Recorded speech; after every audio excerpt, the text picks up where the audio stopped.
and welcome back to the Córdoba Music Group YouTube channel. If you're new here, hi, my name is Katie, and this series is all about trying to break out of the beginner zone into the intermediate zone. Now, typically when we first start, we have a lot of open chords like C, G7. Sometimes you think, you know what, I want to switch things up a bit. So I'm going to show you some chords to swap out, or some different voicings that you can swap out for your easy ones to something that's a little bit more complicated that adds just a lot of variety and interest. I'm going to show you two different ways to play some common open chords. So first we have a D7. So we have second fret, open string, second fret, open string. Try swapping it out with the bar chord D7, which we're going to bar the second fret. Finger number 3 will be on the third fret of the A string. We have this E7, which we have first fret, open string, second fret. And this E7 looks very, very similar to the D7. It's the same shape, but we're going to slide it up 2 frets, and it's going to be barring the 4th fret, and your middle finger, finger number 2, will be on the 5th fret of the A string.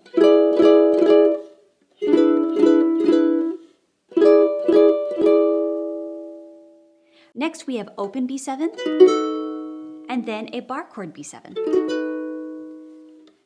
Open B7 looks like stairs. Finger number 1, 2, and 3. Those are going to be on the 2nd, 3rd, and 4th fret of strings E, C, and G, like that. The bar chord, you are going to bar the 2nd fret, and finger number 2 will be on the 3rd fret of the C string. Now, how I recommend you go about using these different variations is 1, look at the chord charts that you already have or the songs that you already know and incorporate the more complicated or the different voicings instead of using the typical ones that you know.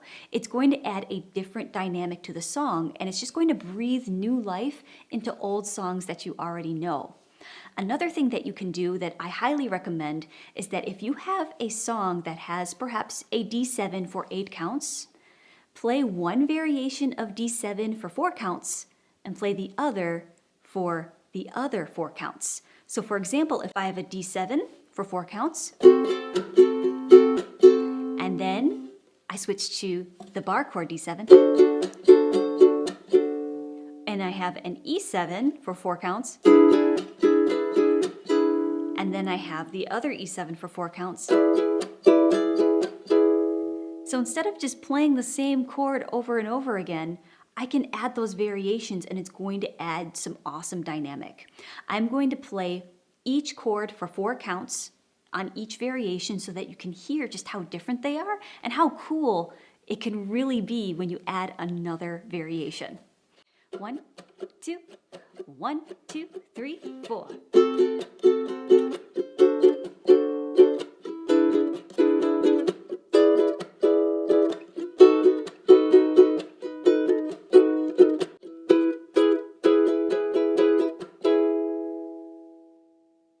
Now there's more. I wanted to show you 3 different variations of the C chord, the F chord, and the G chord, because there's some really cool things that you can do by even going further up the neck. So the first chord that I'm going to show you is a C chord. That's usually the first chord that we learn, 3rd fret, 3rd string, right here, C chord. Now the second voicing looks like this.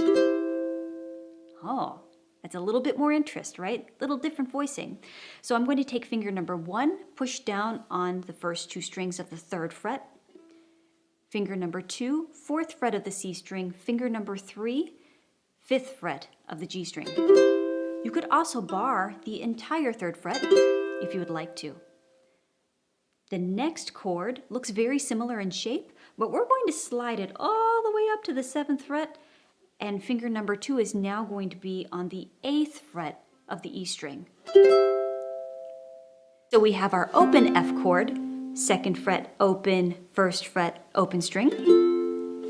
The next variation, we have a bar chord using our ring finger, or you can incorporate fingers 2, 3, and 4, and then finger number 1 on the 3rd fret of that A string. So you can either bar the 5th fret here, or use all 4 fingers. The next variation looks a lot like the C chord, but I am going to be sliding it all the way up to the 8th fret, 9th fret, and the 10th fret. Again, you can bar if you would like to. Whatever you'd like to do. We have our G chord. So we have open string, 2nd fret, 3rd fret, 2nd fret. This next G shape should look very, very familiar. Should look like F chord on the 5th fret, but now we're going to move this up to the 5th and the 7th fret. Again, use all 4 fingers if you would like to. And then we're going to move this, like our C shape, our F shape, or you could bar. We're going to move it up even more so right here. I'm going to bar right here because the closer and closer you get to the body, those frets get smaller and smaller. And so I find that typically using this shape, like the one that looks like stairs, it's a little harder for me, so I bar, but it's the same concept. And I have the 10th fret, 11th fret, and 12th fret if your ukulele allows.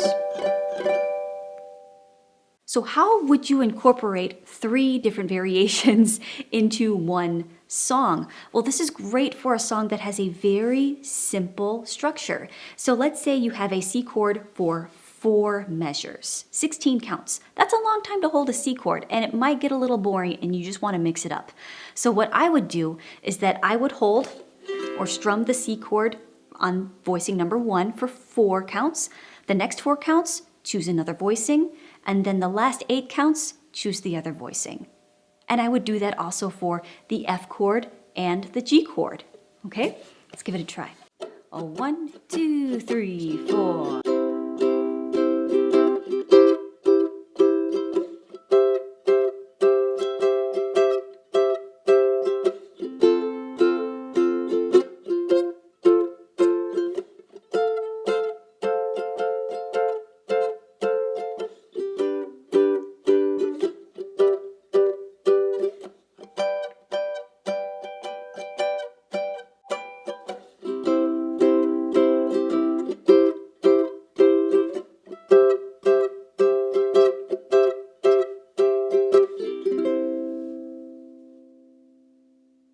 So give that a try. Swap out one of those variations for another chord voicing. I think you're going to be very, very surprised how much it just breathes new life into an old song that you already know. Okay, I hope you have a wonderful day, and I'll see you in the next one. Bye.